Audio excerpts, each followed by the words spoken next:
Hello everyone, তো আজকে অনেক দিন পর তোমাদের সাথে একটা ছোট্ট মিনি ব্লগ শেয়ার করলাম। তো বেশ অনেক দিন হয়ে গেছে কিছু ব্লগ তোমাদের সাথে শেয়ার করিনি, তো আজকে ভাবলাম একটা ছোট্ট মিনি ব্লগ দেওয়া যাক। তো সকালেই ঘুম থেকে উঠে ফ্রেশ হয়ে নিয়েছি আগে, কেন কি আজকে আমি পুজো দেবো তার জন্য। তো পুজো দেওয়ার জন্য সব ফুলগুলো তুলে নিয়েছি, তুলে দেওয়া এক এক করে ফুলগুলো সাজিয়ে দিয়েছি।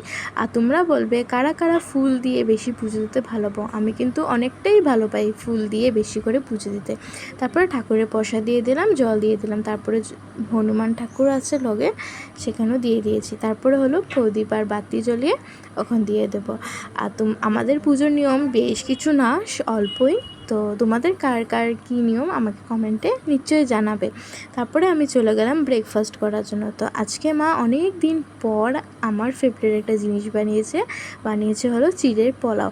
তোমাদের কার কার চিড়ের পোলাও ভাল লাগে আর তোমরা কারা কারা খেয়েছো সেটাও আমাকে কমেন্টে জানাবে। তারপরে খেয়ে নিলাম। তো আজকে বাবা বাজার করে এনেছে হলো চিকেন, তার সাথে মাছ। তো বাবা সেরকম তো চিকেন খায় না, তার জন্য বাবা একটু মাছও নিয়ে নিয়েছে, কেন কি চিকেন বেশি এত ভালোবাসে না। তারপরে এখানে আমি দিদি মা মিলে তিনজন মিলে খেয়ে নিলাম। আর তোমাদের ঘরে আজকে কি কি হচ্ছে লাঞ্চে আমাকে কিন্তু কমেন্টে জানাবে।